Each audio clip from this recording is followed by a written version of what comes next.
நண்பர்களே, நீங்கள் எப்போதாவது இரவு அமைதியில் உங்கள் வீட்டின் மாடியில் மேலே பார்த்துக்கொண்டே என் வாழ்க்கை எங்கே போகிறது என்று யோசித்திருக்கிறீர்களா?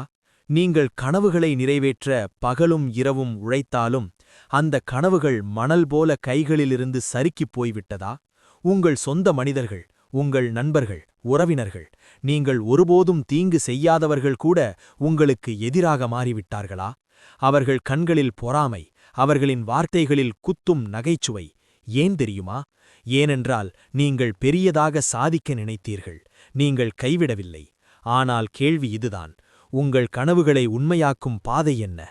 இன்று நான் உங்களுக்கு புத்தரின் வாழ்க்கையில் இருந்து வந்த 7 ரகசியங்களை சொல்லப் போகிறேன். இந்த ரகசியங்களை புரிந்து கொண்டால் நீங்கள் பணம் மட்டுமல்ல, உங்கள் எதிரிகளையும் அதிர வைக்கலாம். ஆனால் நினைவில் வையுங்கள், இந்த ரகசியங்கள் மிகவும் சக்தி வாய்ந்தவை. இவற்றை எல்லோரிடமும் சொல்லக்கூடாது. தயாரா? வாருங்கள், இந்த பயணத்தை தொடங்கலாம். ராஜேஷின் கதை. ஒரு சிறிய கிராமத்தில் வாழ்ந்தான் ராஜேஷ். வயது 28. கனவுகள் பெரியவை, ஆனால் கையில் பணமில்லை. ஒவ்வொரு காலையும் அவன் தந்தையின் பழைய சைக்கிளில் புறப்பட்டு வயலில் வேலை செய்து வியர்வை சிந்துவான். ஆனால் இரவு வீட்டிற்கு வந்தால் அவனுடைய அம்மாவின் கண்களில் ஒரே கேள்வி, மகனே, எத்தனை நாள் இப்படியே? ராஜேஷிடன் பதிலில்லை. அவன் சிரித்து சொல்வான், அம்மா, ஒரு நாள் எல்லாம் சரியாகிவிடும். ஆனால் இரவில் அவனுக்குள் கேள்விகள். உழைப்பு மட்டும் போதுமா? பழைய நண்பன் அஜய். ஒரு நாள் கிராமத்தில் திருவிழா நடந்தது. ராஜேஷ் அங்கே சென்றான். அங்கே அவனுடைய பழைய நண்பன் அஜய் வந்தான். பெரிய காரில், சூட்டில், கையில் மின்னும் கடிகாரம். அஜய் சிரித்தான். இன்னும் வயலில் வியர்வை சிந்துகிறாயா? உழைப்பால் மட்டும் வாழ்க்கை மாறாது, மூளை பயன்படுத்த வேண்டும். ராஜேஷ் உள்ளுக்குள் எரிந்தான். சாதுவின் வருகை. ஒரு இரவு மனமுடைந்து நடந்து கொண்டிருந்த ராஜேஷை ஒரு வயதான சாது நிறுத்தினார். அவர் சொன்னார், மகனே, ஏன் கவலைப்படுகிறாய்? உனக்கு தேவையானது அருகிலேயே உள்ளது. ஆனால் பார்க்கும் பார்வை வேண்டும். ராஜேஷ் சொன்னான், நான் உழைக்கிறேன், ஆனால் வாழ்க்கை மாறவில்லை. சாது சிரித்தார். நான் உனக்கு 7 ரகசியங்களை சொல்லப் போகிறேன். முதல் ரகசியம், திட்டத்தை யாரிடமும் சொல்லாதே. உன் திட்டத்தை உலகத்திடம் சொல்லாதே. ஏனென்றால் 2 வகை மனிதர்கள் இருப்பார்கள். உன் வெற்றியை பொறாமைப்படுபவர்கள், உன்னை கீழே இழுக்க நினைப்பவர்கள்.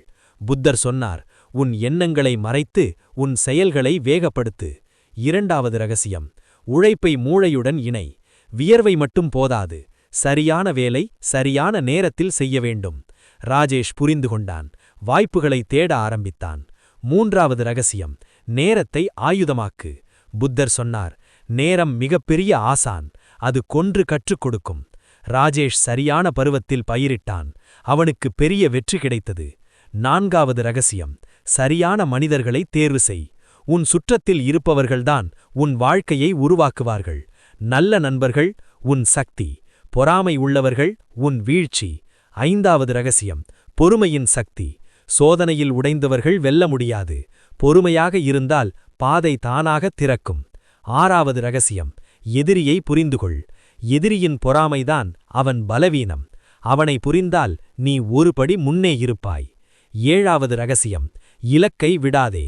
புத்தர் சொன்னார், கனவுகள் தூக்கத்தில் வருவது இல்லை, உன்னை தூங்க விடாததுதான் கனவு.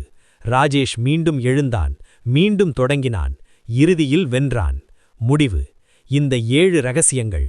திட்டத்தை மறை, மூளை வைத்து உழை, நேரத்தை புரிந்துகொள், சரியான மனிதர்களை தேர்வு செய், பொறுமையாக இரு, எதிரியை புரிந்துகொள், இலக்கை விடாதே. இவை ராஜேஷின் கதையல்ல, உங்கள் கதையும் கூட.